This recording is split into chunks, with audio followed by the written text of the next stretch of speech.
Yeah, the last time I talked to you, I told you that you'd be surprised if you step out and just be yourself and pray and let the Holy Spirit guide you, that you'll see some miracles take place. And I have a testimony for you. After saying that, I went to do my uncle's funeral back up in Indiana. It was in August. And I had to go by to pick my brother up who lives in Kentucky. Well, on the way there, my truck broke down. And it broke down in a weird way because I was praying at the time. I was just saying, God, I really want to follow you. I'm not really good at prayer as best as I could be. I'm, feeling inadequate and all that. And I said, I just need you to encourage me, in this area that I just have to be connected with you 24 hours a day, 7 days a week, not just in a moment of prayer, but all the time. And about that time, my truck broke down. I lost my air conditioning. I lost my power steering. I started overheating. Here I am in the middle of Tennessee in the hills and the mountains, and I'm like, great. So I pull off the side of the road and I kind of limp up the median or the shoulder for a while, and I get off on an exit. And Randy's going to like this. Randy's always talked about this number, 444. It was exit 444 on Highway 40 in Tennessee. And I pulled off. The reason why I remember it, because there was a truck stop, an old mom and pop truck stop, that said it was called Highway 444 truck stop. I pulled into the back of that and I opened the hood. Thing was overheating and my belt was thrown off, the serpentine belt. So I'm like, wow, this is really great. At least the rain quit. And I was sitting there looking at it and I was thinking, okay, I could probably try to get it back on. Not really sure what's going on with it. And the guy drove up. And when he drove up, he said, I saw you scratch your head, so I figured you probably need a little help. And he was sitting there watching me. He drives up and he pulls out his tools. He said, look, I'm a mechanic, and he put the belt back on. And then I said, well, thank you. He said, no, there's some reason it fell off.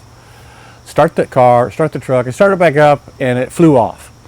And he said, turn it off. And he said, you need a new idler pulley. It was frozen solid. It's frozen. We couldn't move it. And he thought he had one on the truck. I'm like, really? He said, well, here, he pulled up an app and he pushed in the app for O'Reilly's, and he said, they have one there. Here's the price. It costs you $40, but I can get it for $18. I said, would you go get it? I said, I'll pay you whatever, because I was kind of desperate. And I was in the middle of nowhere, knew no one in Tennessee where I was. And so anyway, about 20 minutes later, he comes back with the part, puts the part on, gets the truck running. And I said, how much do I owe you? And he said, $40. I'm like, it would cost me more than that. He said, well, it didn't cost me that. I said, you're going to take $100. I said, and let me ask you a question. I said, do you have a need? Is there something I can pray for you about? And Roger said, well, you see that building right there? The reason I was sitting here, because I want to buy that building because I got kicked out of my auto dealer place, or auto repair shop. That's what he did for a living. And I really like that building. And I really need a building because I need to do work, He said, I love to work on cars. I said, okay, it's evident you like to help people and work on cars. So I said, I laid hands on him. I prayed. I said, Father, just help this guy. Help his business. Lord, he's got a good heart. He's just out here trying to feed his family and do what he needs to do.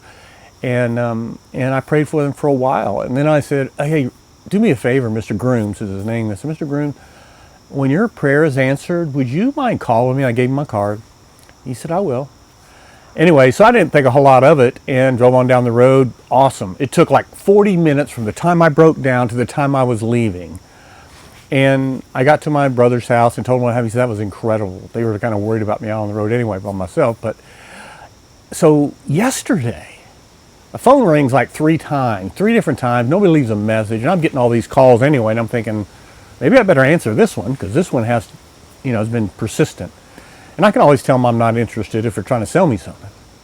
And I called it back, or I picked it up when he called me the last time, and it was him. And he said, hey, I just want to tell you something. He said, this is really crazy. I said, what? He said, I got the building. No, he said, better than that. I got a better building.